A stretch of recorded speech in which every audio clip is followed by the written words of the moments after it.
Nous sommes avec vous, Arlette Chabot, pour parler politique. On change complètement de sujet, évidemment. Le monde regarde du côté d'Israël et de l'Iran. Les partis politiques, eux, pensent tous à l'élection présidentielle. Oui, pendant que le monde se déchire, en France, on pense beaucoup à l'élection présidentielle.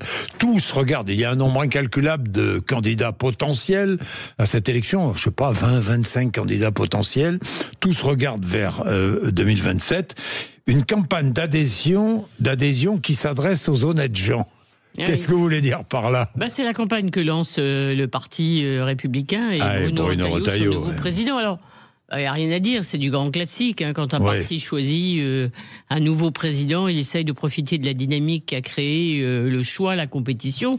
Surtout qu'il y avait un sursaut, un retour des adhérents des Républicains. Donc vous allez voir sans doute, tous les Français vont voir ce qu'on appelle des visuels, des affiches, aussi des tracts.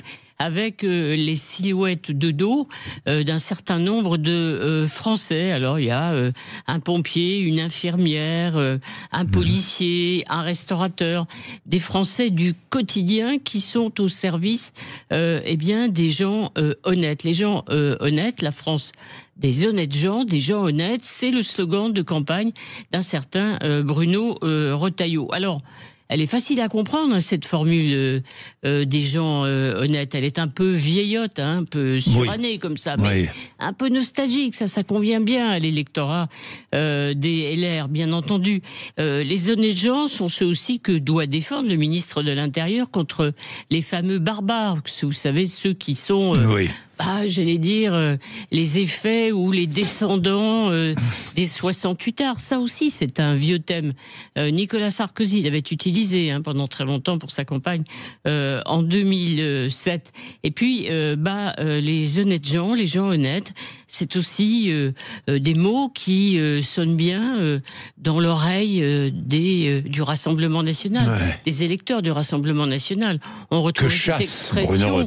On retrouvait une expression de Jean-Marie Le Pen d'une campagne de 1995. Alors voilà, rassembler ceux qui travaillent, qui font des efforts, ceux qui bossent, qui payent leurs impôts, ça parle à tout le monde, notamment chez les Républicains, parce que ça aussi, c'était un thème central de Laurent Wauquiez. Bref, si vous voulez rassembler, c'est pas idiot, c'est plutôt malin de la part de Bruno Retailleau. Campagne au moment où Bruno Retailleau rencontre ses premières difficultés.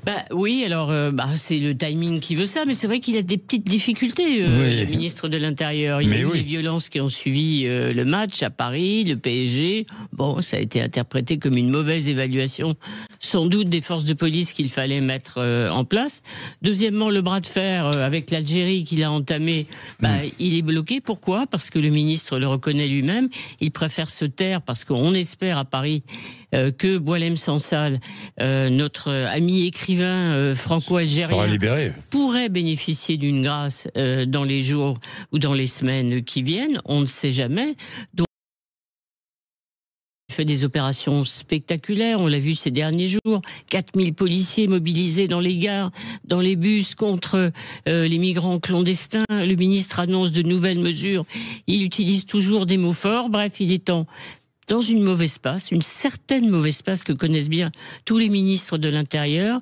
Je suis très présent, je parle beaucoup, j'ai les mots qu'il faut, les Français m'entendent, mais il n'y a pas beaucoup de résultats. Oui, on se fait entendre de tous les côtés, mais au bout de la route, il n'y a pas grand-chose pour l'instant. Pas grand-chose, pas beaucoup de résultats, même s'il peut se vanter d'avoir déjà fait voter une grande loi contre le narcotrafic, qu'il annonce d'autres mesures contre les migrants clandestins, mais le Rassemblement national commence à le regarder avec un œil un peu ironique. C'est vrai que les résultats, ils n'arrivent pas de toute façon en un jour.